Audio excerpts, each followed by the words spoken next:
Pais me botaram pra fora de casa quando completei 18 anos e ainda disseram: seja grato por ter tido comida. Parte final. E o Giovanni disse que o relatório completo seria encaminhado ao Ministério Público, que decidiria se apresentaria denúncia com base nas provas. O dia da mudança chegou num sábado de manhã. Meu pai e eu pegamos nossas poucas coisas do motel, enfiamos tudo em sacos de lixo e fomos de ônibus para o novo apartamento. O Augusto nos esperava com as chaves e ajudou a subir as coisas. Assim que ele foi embora, ficamos só nós dois naquele espaço vazio, e meu pai começou a andar de um lado pro outro entre sala e quarto, perguntando sem parar: e se o VAD existir? E se a gente não conseguir pagar? E se minha mãe e o Mark acharem a gente e causarem problema? Percebi logo que ele estava entrando em pânico. Levei ele até o sofá, sentei junto e fui guiando o meu pai nos exercícios de respiração que a Amélia me ensinou na terapia. 4 tempos para inspirar, segura, 4 para expirar. Ficamos assim até os ombros dele relaxarem e as mãos pararem de tremer. Depois, começamos a desfazer as malas aos poucos, dando cara de lar ao apartamento, pendurando as poucas camisas dele no armário e organizando os pratos doados na cozinha. Na segunda-feira à tarde, a Agatha ligou trazendo novidades da investigação do banco. Avisou que iam liberar um crédito provisório maior na minha conta protegida,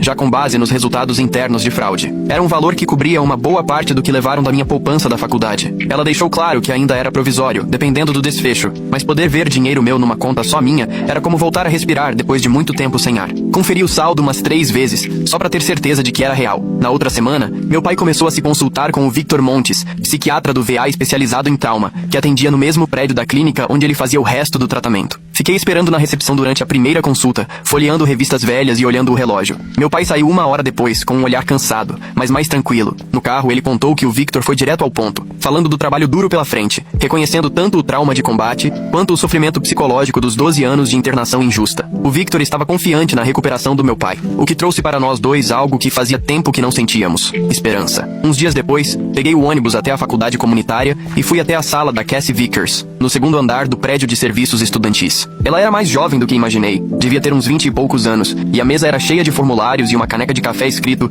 "sobrevivente de prazo final". Expliquei minha situação por cima, falei que tinha 18 anos, era responsável pelo meu pai, que é veterano com deficiência, e precisava entender como encaixar a faculdade junto com os cuidados dele. A Cassie abriu o programa de isenção de taxas no computador e foi me mostrando os requisitos. Perguntou sobre meu histórico escolar, eu disse que ainda estava no endereço antigo, mas que dava para pedir uma cópia. Ela anotou e abriu o catálogo de cursos, mostrando como seria um semestre inicial realista para quem trabalha meio período e cuida de alguém. Sugeriu 2 matérias para começar, ambas online e com prazos flexíveis. Explicou também que o setor de apoio à deficiência poderia ajudar se meu pai tivesse uma crise e eu precisasse de prorrogação nos prazos. Senti meus ombros aliviarem porque ela não estava me criticando por começar tarde, nem por não conseguir pegar uma carga horária cheia. Só queria me ajudar a encontrar um caminho que desse certo para mim. Preenchemos juntas os formulários de matrícula e ela já enviou meu pedido de isenção de taxas na hora, avisando que normalmente levava umas 2 semanas para sair o resultado. Quando saí da sala dela, eu já estava com o cronograma impresso do semestre de primavera e um mapa do campus, com o setor de auxílio financeiro circulado de vermelho.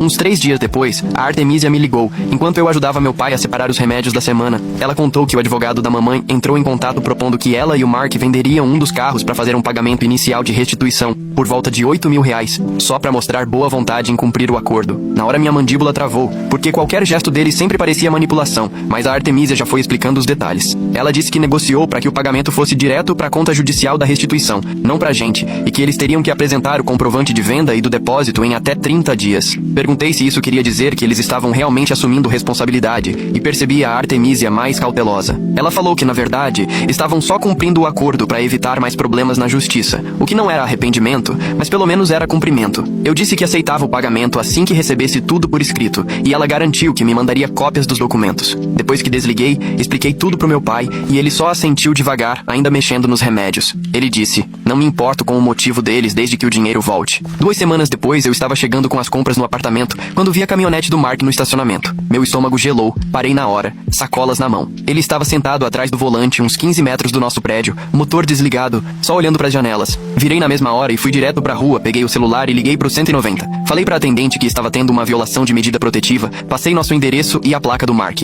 Ela pediu pra eu ficar na linha e procurar um lugar seguro. Fui até o ponto de ônibus na esquina, e fiquei de olho na entrada do estacionamento. Menos de 10 minutos depois, uma viatura chegou e vi o policial indo em direção à caminhonete. O Mark começou a gesticular e apontar, mas o policial não quis conversa. Ficaram uns minutos ali, e depois o policial levou o Mark para a viatura. Eu dei meu depoimento para outro policial que chegou, mostrei no celular a medida protetiva e confirmei que o Mark não tinha nenhum motivo para estar ali. O policial disse que ele seria preso por violação e que eu receberia uma intimação com a data da audiência. A audiência foi na semana seguinte, e eu sentei no tribunal vendo o Mark tentando explicar para o juiz que só estava passando pelo bairro. O promotor apresentou o boletim de ocorrência, os dados do GPS mostrando que eu realmente estava em casa quando liguei e as fotos da caminhonete no nosso prédio tiradas pelo policial. O juiz olhou para o Mark e falou que aquilo era uma violação clara da ordem protetiva e perguntou se ele entendia que a medida existia justamente para evitar esse tipo de contato. O Mark ainda tentou argumentar, mas o advogado puxou ele pelo braço. O juiz prorrogou a medida protetiva por mais 1 ano e avisou que, se acontecesse de novo, não seria só prisão, mas detenção até o julgamento. Pela primeira vez desde o início de tudo, senti que a justiça estava realmente preocupada com nossa segurança. Só terminei de resolver a papelada, saí do fórum e mandei mensagem para Artemisia contando o resultado, e ela respondeu com um emoji de joinha e um bom. A carta do VA chegou numa quinta-feira à tarde, num envelope grosso cheio de selos. Abri na cozinha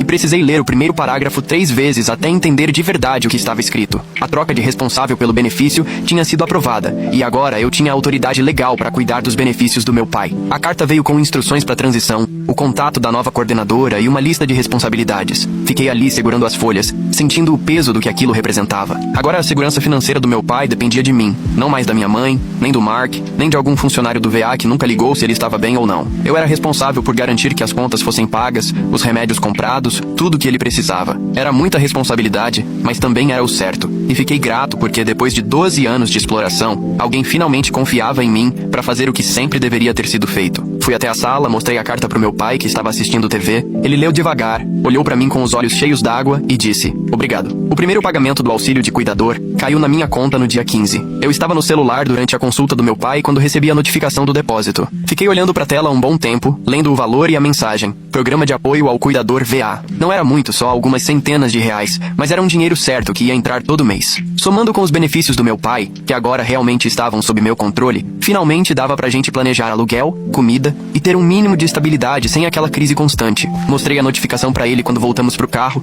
e ele apertou meu ombro. No caminho pra casa, paramos no mercado e comprei legumes frescos de verdade, não só miojo e sopa de lata. E aquilo já pareceu um luxo, mesmo sendo só comida normal. A Agatha me ligou na semana seguinte pra confirmar que o fundo de restituição recebeu o primeiro pagamento da venda do carro. Ela explicou os detalhes do depósito e conferiu se o valor batia com o combinado pelo advogado da minha mãe. Fez questão de lembrar que meus créditos provisórios do banco ainda estavam pendentes por causa da investigação da fraude. Mas ver o dinheiro entrando de verdade já parecia um avanço enorme. Não era justiça, nem tudo que a gente perdeu, mas era algo concreto, algo que eu podia apontar e dizer: eles estão realmente pagando pelas consequências. Perguntei pra Agatha o que acontecia agora, e ela disse que a investigação do banco continuava, mas esse pagamento de restituição ajudava nosso caso, porque mostrava que minha mãe e o Mark reconheciam a dívida. Ela falou que ia me manter informado, e eu agradeci de coração por tudo que ela fez. Naquela noite, eu e meu pai sentamos juntos e resolvemos de uma vez por todas impor limites. Decidimos que não teríamos mais contato algum com minha mãe ou com o Mark, a não ser por meio dos nossos advogados. E dessa vez, era pra valer. Bloqueei o número dos dois e de qualquer outro telefone da família deles que eu reconhecesse. Nas semanas seguintes, minha mãe ainda tentou ligar de outros números, mas eu simplesmente não atendi. A irmã do Mark apareceu nas redes sociais querendo conversar, mas eu bloqueei também. O irmão do Mark mandou uma mensagem dizendo que eu estava destruindo a família, mas eu só apaguei e nem respondi. Cada vez que eu conseguia manter esse limite, em vez de ceder à culpa ou à curiosidade, eu me sentia mais forte.